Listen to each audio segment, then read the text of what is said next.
دلوں کو جوڑنے، سچ کو ابھارنے اور امت کو جگانے کا پیغام۔ Aqsa T V. الحمدللہ رب العالمین، والصلاة والسلام علی سید الانبیاء والمرسلین وعلی آلہ وصحبہ اجمعین، اما بعد۔ محترم ناظرین کرام، السلام علیکم ورحمۃ اللہ وبرکاتہ۔ آج کی اس بابرکت محفل میں ہم گفتگو کریں گے مساجد کے حقوق پر، یعنی ان پاکیزہ گھروں کے حقوق جو اللہ کی زمین پر اس کے گھر کہلاتے ہیں، جنہیں قرآن نے فرمایا فی بیوت اذن اللہ ان ترفع ویذکر فیہا اسمہ، یعنی وہ گھر ہیں جن کے بلند کرنے اور ان میں اللہ کا نام لینے کی اجازت اللہ نے خود دی۔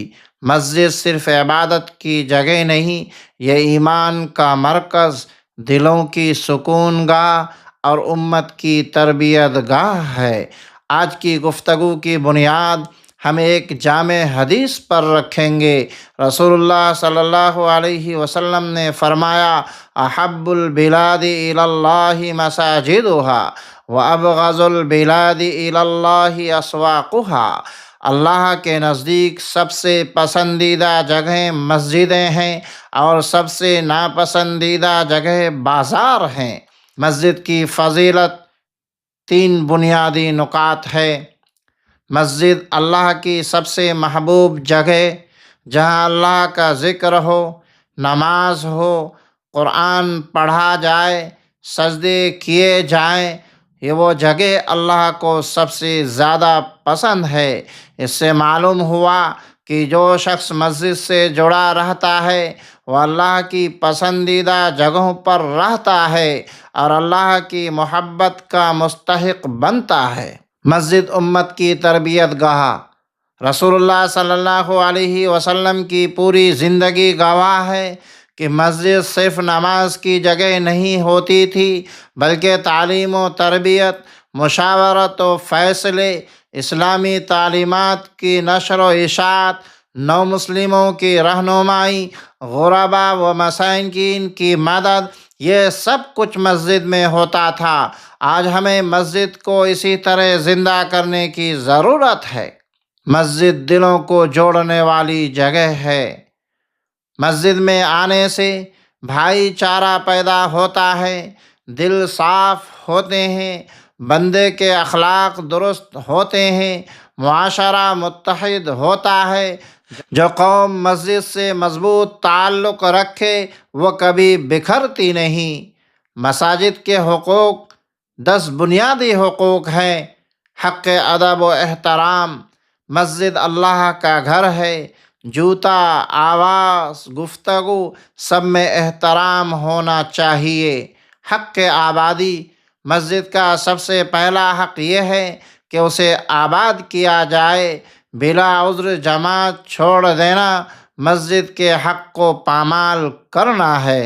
حق صفائی و پاکیزگی۔ حدیث میں مسجد کو خوشبودار رکھنے کا حکم ہے۔ مسجد میں گندگی، شور یا بے ترتیبی بہت بڑا گناہ ہے۔ حق تعمیر و حفاظت۔ مساجد کی عمارت، قالین، وضو خانہ سب کی دیکھ بھال بھی مسجد کا حق ہے۔ حق خاموشی وقار۔ مسجد میں اونچی آواز، دنیاوی گفتگو، فون کی گھنٹیاں سب خلاف ادب ہے۔ حق ذکر و تلاوت۔ قرآن، ذکر، دعاؤں اور دروس دین کی جگہ ہے۔ مسجد کو دینی مجالس سے آباد رکھنا چاہیے۔ حق بچوں کی تربیت۔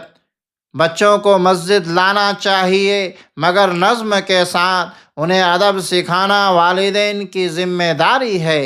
حق اتحاد و بھائی چارہ۔ مسجد کا حق ہے کہ وہاں لڑائی، فرقہ واریت، گروہ بندی نہ ہو۔ مسجد کا مقصد جوڑنا ہے، توڑنا نہیں۔ حق صدقہ و تعاون۔ مسجد کی ضروریات میں تعاون کرنا بڑے اجر کا کام ہے۔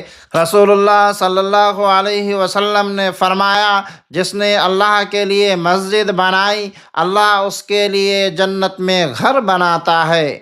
حق امامت و انتظام کا احترام، امام، مؤذن اور منتظمین کے ساتھ عزت و تعاون کرنا مسجد کا حق ہے۔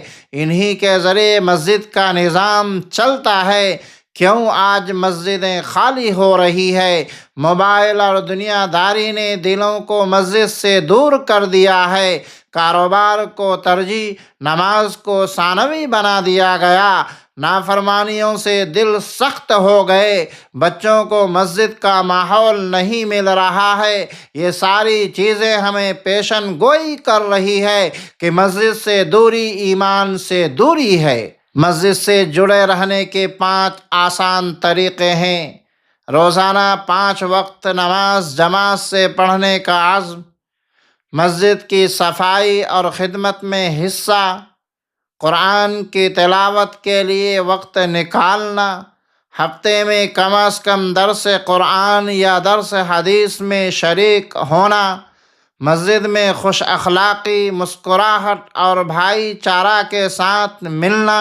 اے اللہ، مسجدوں کو آباد رکھنے والوں میں ہمارا نام لکھ دے۔ اے اللہ، ہمیں مسجد کا ادب، اس کی محبت اور اس کے حقوق ادا کرنے کی توفیق عطا فرما۔ اے اللہ، ہماری نمازوں کو قبول فرما، ہمارے دلوں کو مسجدوں سے جوڑ دے، ہماری نسلوں کو مسجدوں کا عاشق بنا دے۔ آمین یا رب العالمین۔ والسلام علیکم ورحمۃ اللہ وبرکاتہ۔